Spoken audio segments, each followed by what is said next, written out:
బసవరాజుకి high command నుండి phone వస్తుంది. Congratulations Basavaraju, నీకు హైకమాండ్ నుండి ఎంపీ టికెట్ కన్ఫర్మ్ అయింది అనగానే బసవరాజు సంతోషపడతాడు. ఇప్పుడు మీ ఇంటికి హైకమాండ్ వారు వస్తారు, నీకు ఎంపీ టికెట్ కన్ఫర్మ్ అయిందని చెప్పి నీ కోడల్ని సత్కరిస్తారు అనడంతో బసవరాజు చాలా సంతోషపడుతూ ఉంటారు. వాళ్ళు చెప్పినట్టు హైకమాండ్ వాళ్ళు బసవరాజు ఇంటికి చేరతారు.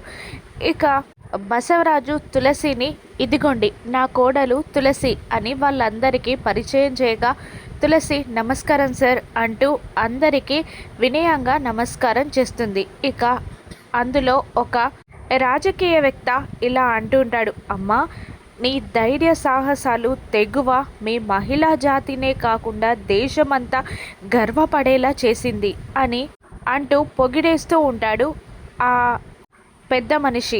తులసి సిద్ధు ఇద్దరు సంతోషపడుతూ ఉంటారు.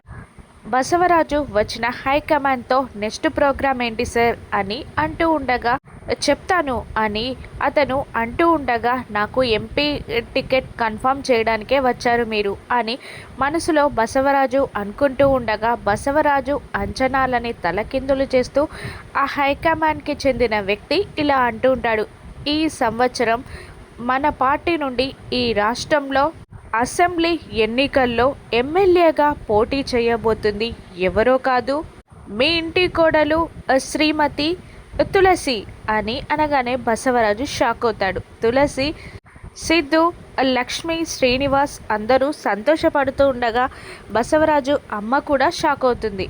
హైకమాండ్ వాళ్ళు తులసికి శాలువా కప్పి కండవా వేసి బొకే ఇచ్చి ఎమ్మెల్యే టికెట్ కన్ఫర్మ్ చేయడంతో తులసి సంతోషంగా నవ్వుతూ ఉండగా బసవరాజు షాక్ అయి కోపంతో ఊగిపోతూ ఉంటాడు. ఇక ఎమ్మెల్యేగా తులసి గెలుస్తుందా? రాజకీయ జీవితం ఎలా ఉండనుంది? బసవరాజు అడ్డుపుల్ల వేస్తాడా? రాను ఎపిసోడ్స్లో చూద్దాం. Thank you for watching.